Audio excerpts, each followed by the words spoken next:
Hello guys mga idol, magandang araw sa inyong lahat. Pag-usapan natin ngayon mga idol kung gaano nga ba kahirap ang mapunta sa langit. Ito mga idol, kung gusto nyong makapunta sa langit, kailangan handa kayong magsakripisyo.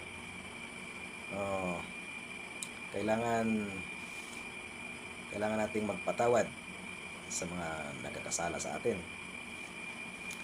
Kailangan nating magbigay sa mga nangailangan. Hindi tayo magpapayaman.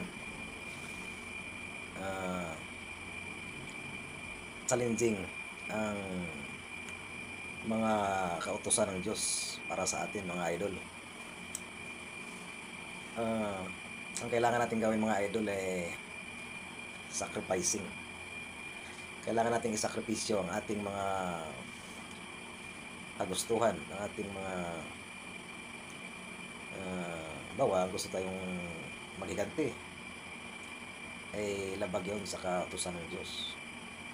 Kaya kailangan nating isakripisyo yun, ang ating kagustuhan na magiganti. O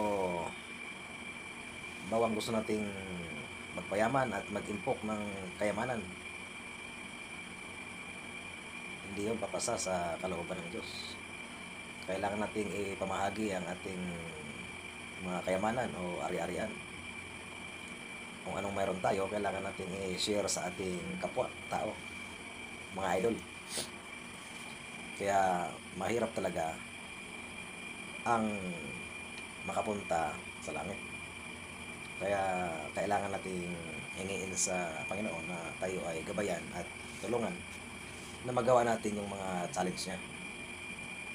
Challenge in life na kailangan nating magsakripisyo.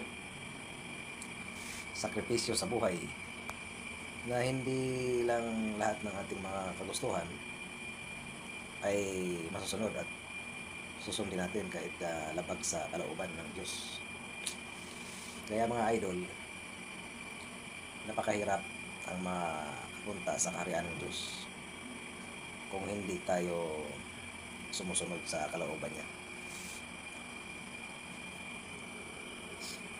Halimbawa, gusto mong mababae, ay labag yun sa kalooban ng Diyos. Sugal, labag din yun sa kalooban ng Diyos. Kaya lang talagang tinitempt tayo na magsugal kasi naman naghahangad tayo na manalo at kumita ng malaki-laki. Mandaya, yung labag din yun sa kalooban ng Diyos. Kaya napakahirap mga idol ang makapunta sa kaharian ng langit.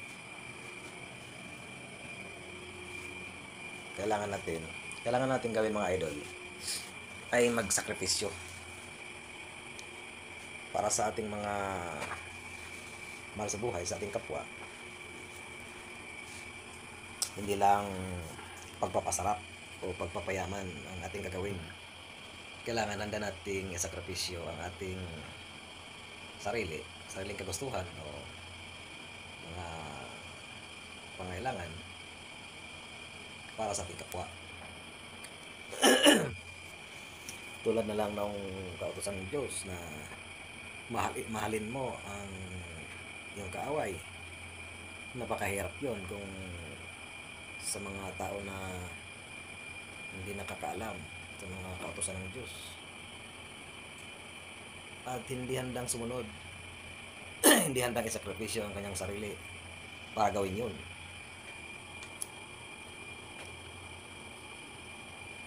Kaya kadalasan kasi sa atin, sa mga tao, ay gustong yumaman at maginhawa ang pamumuhay kahit na minsan nakakasagasa o marami namang naghihirap na hindi natutulungan.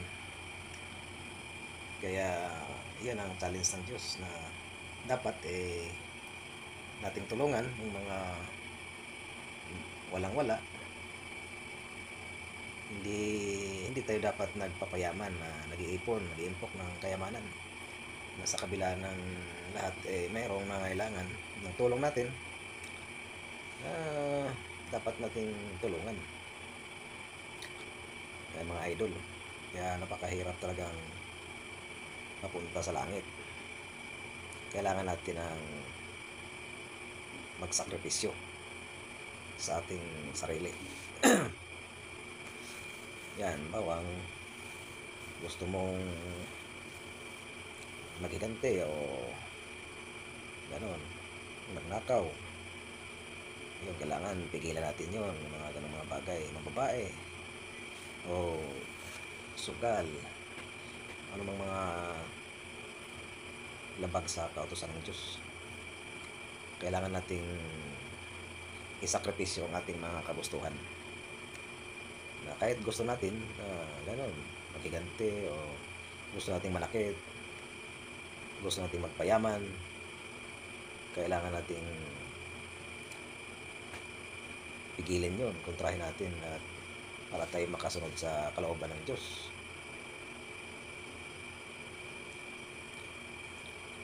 Kayo mga idol, saan nyo ba gusto pumunta? Sa langit ba o sa impyerno? Kung sa langit, kailangan handa tayong magsakripisyo. Yun nga ang katotohanan,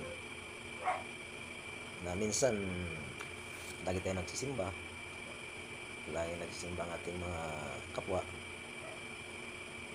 Sa kabila ng lahat hindi naman nagagawa yung kautusan ng Diyos na isabuhay natin na magsakripisyo tayo para sa ating kapwa, magpatawad sa mga nagkasala sa atin, imbes na tayo ay magtanim ng galit at maghiganti. Hindi na natin gagawin yun. Ang kailangan natin gawin ay magpatawad at nang maging malinis ang ating konsensya.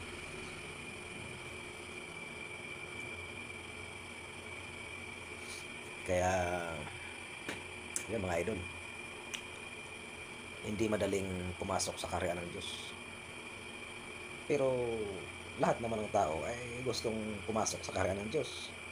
Kaya nga lang siyempre napaka-challenging ang mga kautusan ng Diyos para sa atin na tao, dahil tayo gusto ang magpasarap sa buhay dito sa mundo at hindi handang magsakripisyo para sa ating kapwa.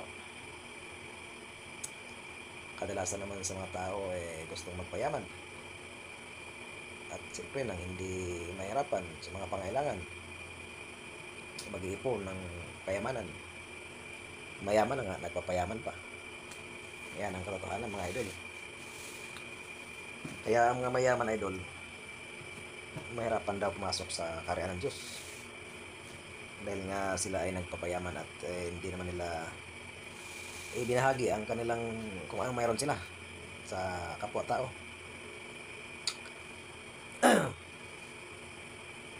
Yun mga idol. Kaya ang kailangan natin gawin ay magdasal tayo sa Diyos na nawa ay magawa natin ng kanyang mga kautusan. At kung nagkasala man tayo at hindi pa huli ang lahat at tayo ay hihingi ng tawad, at sana ay hindi na tayo magkasala pang muli para tayo ay makapasok sa kaharian ng Diyos. Yan mga idol. Kaya napakahirap talaga na makapasok sa kaharian ng Diyos. Sa milyon-milyon na mga tao, ilan-ilan lang ang makakapasok sa kaharian ng Diyos, dahil kadalasan ay gustong magpasarap sa buhay at hindi nagagawa ang kautusan ng Diyos.